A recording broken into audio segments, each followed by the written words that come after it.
Welcome to Filmfest Bremen studio. My name is Ilona Rieke. I'm the artistic director of Filmfest Bremen, and I have the honor to have a filmmaker with me in the studio right now. He is from the film Marta, which is featured in the sustainability competition at this year's film festival. His name is Fabio Nascimento, and he is, among other things, the co-director of the movie. Hi, Fabio. Hi. Thank you for having me, and thank you for showing the film, Martin. It's a pleasure. It's an honor to have you in the sustainability category. And as I said in the beginning, you did not only direct or co-direct this film, you were also in charge of, among other things, the cinematography, which is very specific in this film. We have in this section, obviously, a lot of films addressing issues of environmental nature, climate change crisis, all of these things. But your film also is striking because of the visual imagery you create, with especially the drone shots. So maybe tell us a little bit, or your artistic approach to making this documentary. All right. So I think that in this visual artistic approach, there are two things that guided me. And since the beginning, when I started working with this intersection between humans and nature, I understood that visually attractive image would make people interested on subject. So beauty attracts people. So somehow making something looks nice and appealing would make other people think about that subject. So it's a kind of a magnetic strategy to make us not talk only to people who are already interested in the subjects, but just making them understand, but bringing new people to the debate.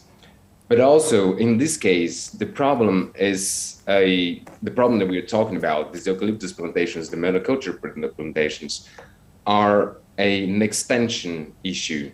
They are huge. They are really, really vast.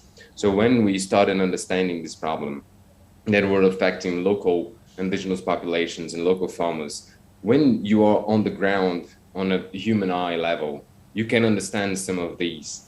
But when I started flying drones, which is something that I've been doing for years, it's when you understand the extent of the problem and how huge it is. And that's why I chose to have so much aerial footage on this film. And these plantations are probably one of the most visually attractive and somehow beautiful disasters that I've seen in my life, because they're so the graphic patterns, and they're so aligned, and there's something that is so human and unnatural. But at the same time, they're trees, but they're in this very square shapes. And I wanted to really call our attention to these human interferences in forests. We're calling them forests, but they're plantations, and everything is so patterned. So there are these two reasons for having these visuals on this film. I think this is exactly what comes across as well. There's a very big beauty in also the geometry of how these plantations look from above, also the expanse of them. And at the same time, as your logline also says, at one point the enemy sometimes is green, so looks beautiful, but is still destroying the natural balance of the Amazon.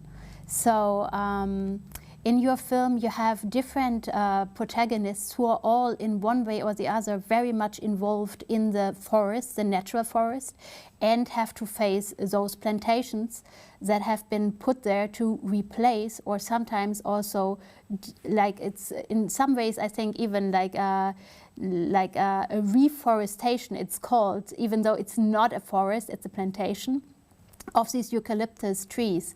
So maybe you can tell us about these different perspectives you put in the film. We have a farmer, most definitely.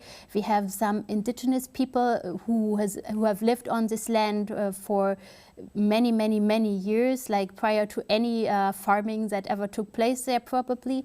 Then we have a group of researchers looking into the Amazon as an economic or ecological system. And then for the economic economic part, we have obviously companies that are running those plantations. So how did you manage to bring those different elements together and find protagonists that kind of bring these points or these different views of the forest across? Yes. So first, I'd like to say that the film is a consequence of a really long-term research that we filmed around 20 to 30 people, from local people on the ground, researchers. And first of all, we tried for 5 years to contact the eucalyptus and cellulosis companies that continuously declined to participate on the film, despite our long persistence on having their voice on the film, because we believe that it's part of the debate. But they declined. So our choice was to have the side of the story as a visual side of the story, as we could not have their voices. And in the end, what matters the most is that visual impact. So in the production and this monoculture economic perspective of the land usage, it's visual. The researchers, we believe that they are an important part to just help people understand some of the aspects. And one of them, Walter, the game plan of having him on the film is that these companies, as in many other type of industries, they have a very strong influence in science. So they've been funding science for decades, and they still do. And that researcher says in a certain moment that he was paid as a researcher to prove that people's opinion was just a myth, but not reality. And that explains how these companies influence science, which is something that happens in many type of industries. It can be in meat industry, it can be like in all sorts of industry, in oil industry. And when we talk about climate change, for example, they are trying to influence our knowledge as a society, as a species. And in the other side, the farmer has this role of being someone having to work and earn money. And when he was young, the only industry expanding in the region was the eucalyptus industry, was at that time just cutting down forests and replacing them with eucalyptus plantations. And as any other worker at that time of the country, looking for a job and a way to sustain and maintain their families, they were getting any type of job. And so he worked chopping down trees, and then later on worked like on planting eucalyptus or transporting eucalyptus trunk trees. But it's just a matter of making money. This was a job. But later on, he understood what he was doing and the impact of what he was doing in nature and the consequences of that. So he's kind of flipped sides, and now he is in this kind of small scale farming, understanding the importance of nature's balance.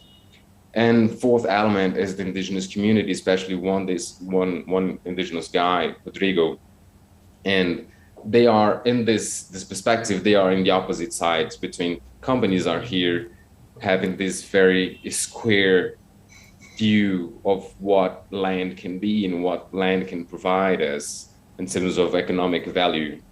And in the other side, we have these indigenous communities understanding that nature is this complexity of different forms of life and shapes of life, and that they integrate themselves, and the importance of having biodiversity in the end. And this is what we call biodiversity, but it's pretty much having different forms of plants' lives and animal lives. And for them, has another layer of that, another level, which is the cultural level. And understanding the forest is also about how you perceive your society, how you perceive your future, how you perceive healthy education. And so they are in these opposite sides. And that can be symbolized in the film by this really large aerial views of these square shapes and geometry of the tree plantations. And when you look at the detail of when they pick up a seed in the forest and they try to make it grow, and you look at the soil and it's so diverse and it's so rich of life, and these are on the opposite side, the huge square shaped one type of life, and this tiny small very rich space where life starts and sustains culture and in a community. Yeah, I think a lot of the film addresses also who does the forest belong to, but the fact remains that we all need it to exist as a species, as humans, but also for other species. Because I think, as far as I understood, that those plantations, there's no animal life, not much of animals like to live in this kind of, or other plants like to live in this kind of environment that the eucalyptus trees create. So I think we are taking the space, or those plantations are taking the space for a lot of different, probably species, right? Yeah, I think that is just one of the infinite demonstrations we can have of how us as a species and as a society have been seeing nature. And we tended for quite a long time to understand that nature is a kind of something that can be just used with a final purpose that in the end is very often about money and profit. And we've been doing that with our oceans, we've been doing that with our lands, and we've been replacing what is naturally balanced, and it's been like this for millions of years, and it's been sustaining our lives, and we are what we are today because of that balance. But we took it for granted, and we thought that we can just kind of take control of that and sort of implement our vision of what is useful or what is profitable. But what we are seeing right now, and it's been announced for quite a long time, for a few decades, and what's going on right now is just a kind of emergency call that we cannot go any longer with this vision of just being useful and profitable with nature, because we know already for a few decades that the result of this equation will come to us sooner or later, and it's already coming. So if you think about the extreme events we're facing, they're going to be more extreme and they're going to be more frequent, and it's on us to change the way that we kind of use nature and how we perceive it and how we reestablish a natural balance, or if we just keep pushing the way we've been doing. But this, we'll have to pay for this sooner or later, and it's coming. And the film kind of shows this just two different perspectives. We can just think about money and profit, or we can think about a balance that can just keep our species going on, which is what we all want, right? Right. And like this one scene also where the indigenous people ask not that the land is not be taken from them.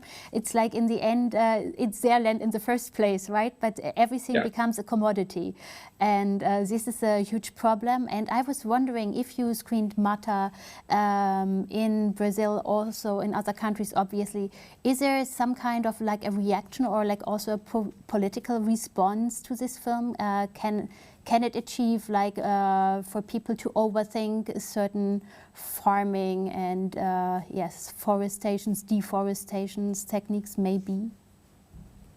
Yeah, so in terms of responses, in terms of negative responses, when we started screening the film in Brazil and it got attention in festivals and etc., and when it eventually got awarded, what happened, the only negative consequence we had was this.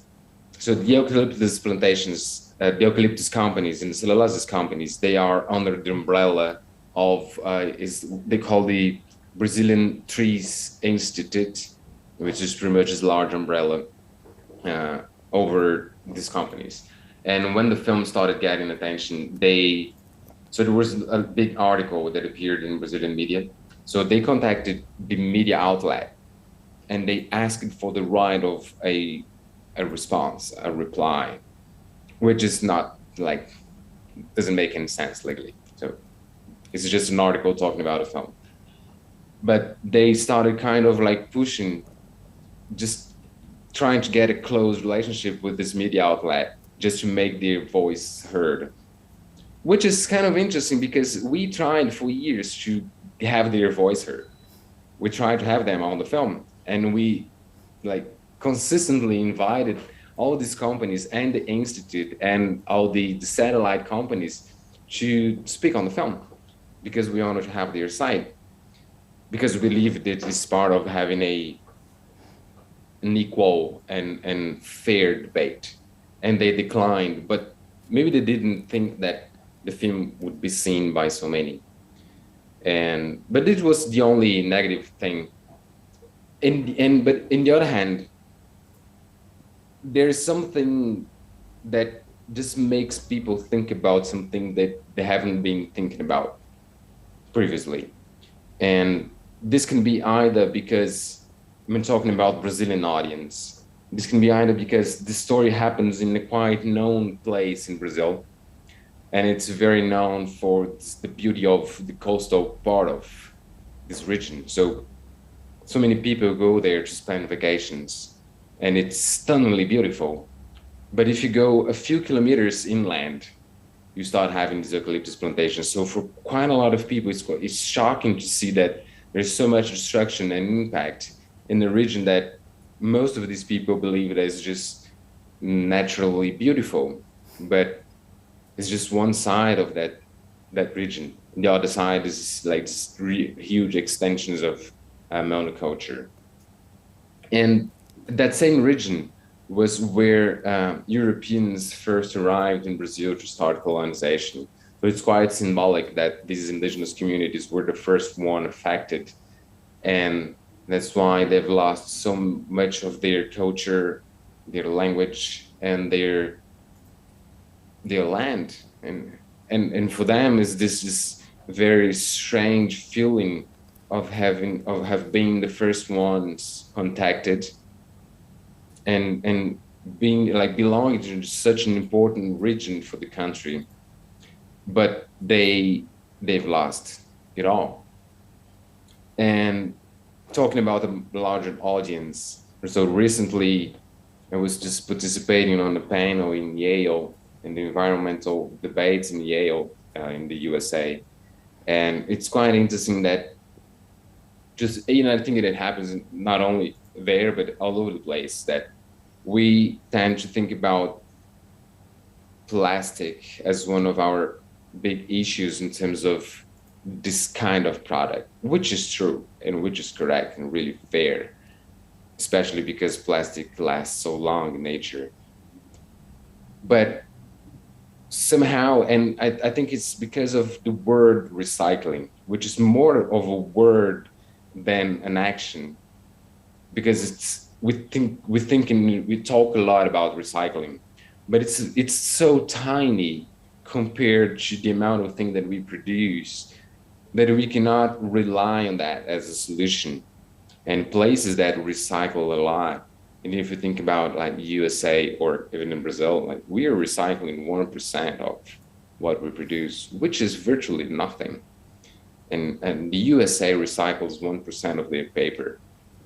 But as paper doesn't last long as plastic, we think that it's fine to just keep using paper, but we don't think about what is behind production. Even if it's gonna somehow just disappear in nature, if you just like toss a piece of paper in nature, it's gonna decompose. It's not gonna be a big issue. But what is the real cost of it? And the real cost of not only what we use in terms of like water or energy, but what we use, what would we need in terms of land usage, and who's impacted for that, and who are being taken this land to be used for plantations. And interesting, like funny enough, we are in this very virtual time of our existence, and we are not printing as we used to print anymore. And we might think that we are not using paper as we used to think it used to be in the past, but we are using more paper than ever. And it's a lot about packaging, because we package things. So if you buy anything, if you buy an SD card on Amazon, it's going to be packaged in 3 different types of packaging until it gets to your place. And you're going to get your SD card and you're going to just throw it away as if it was not a problem. But then, so somehow this large audience just start thinking about something that they have not been thinking, which is good. We need to think about these things.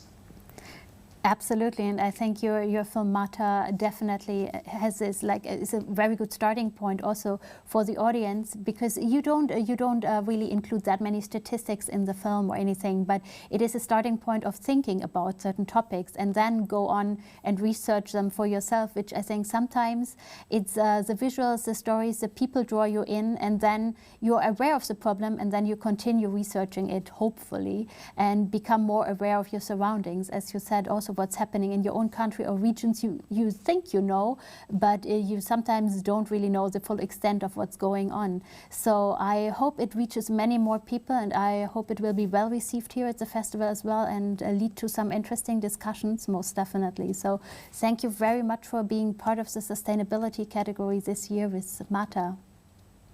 Thank you very much. It's a real honor. And this last point you mentioned, I think it's an important thing, that most of these narratives, we tend to try to bring a lot of statistics and numbers just to make something that is very impressive, because these numbers are really impressive. But then in the end, as I said, this film is a result of much longer research. And I could say that this film is kind of the 3rd film we made on this story. First one, we tried to explain everything and show those numbers and to show how impressive these statistics are. But then in the end, we truly believe, and this is something that I believe in most type of things that I do as these narratives, is that we need to touch people more than just inform them. I could have brought so many numbers in this film, but then in the end, it's all about making people feel things. And from the moment that people feel things, we start caring about them. And if you cared about them, we might change some behaviors. And this is the final goal, that we need to change. And this starts by feeling and being touched by something, not only numbers. So thanks a lot for showing the film. Thanks a lot for having me here in this debate. And thank you for having this great festival. Thank you, and let's say hopefully Mata will change some people's minds, open their minds a little, and lead to interesting discussions here. Thank you for being part of it. Thank you. It's a real honor.